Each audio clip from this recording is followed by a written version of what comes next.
At this place in history, we're in Island Pond with Steve Perkins, Executive Director of the Vermont Historical Society. Steve, what brings us here this week? So, Mike, we are in the beautiful Northeast Kingdom, and we're going to talk about railroads. The Grand Trunk Railroad, which brought a lot of industry and excitement to this little part of our state. So we're going to go meet James O'Gorman from the Island Pond Historical Society up on the hill. Grand Trunk Railroad coming through in 1853.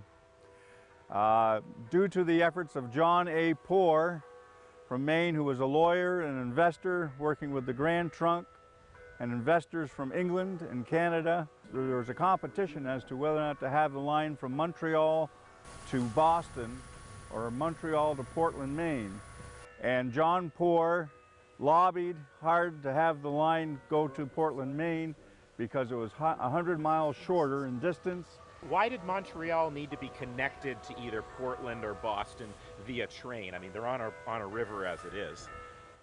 I think because of the St. Lawrence freezing over, that they thought it'd be easier to move goods from Montreal down through here. And Island Pond is actually the middle point between Portland and Montreal. This current station that you're looking at now was built in 1903. The Grand Trunk Railroad did some major changes here in town.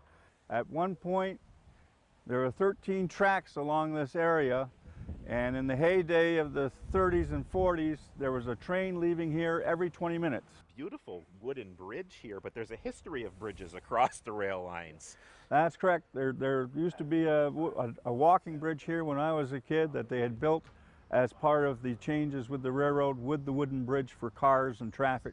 This really became the center of kind of commerce and, shall we say, entertainment for the region for about 100 years. Oh, it did. I mean, when the town was first formed, there was a population of about 200.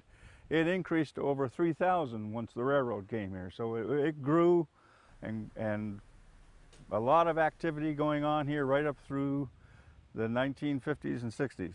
James, there may not be 13 tracks anymore, and we might not have a train departing every 20 minutes or so, but there are still some tracks, and they are still used today.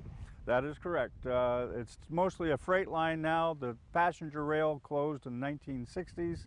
There are about 2 trains a day still transporting lumber and various materials through here. Now, if people want to learn more about the Grand Trunk Railway or Island Pond in general, how can they do that? They can certainly come by and visit the Island Pond Historical Society. This summer we're going to be open on Saturdays from 11 to 1, and we have a website. If you look at Island Pond Historical Society, you'll find out more information there. The Grand Trunk Railway gets Island Pond on track at this place in history. Injured in a car crash?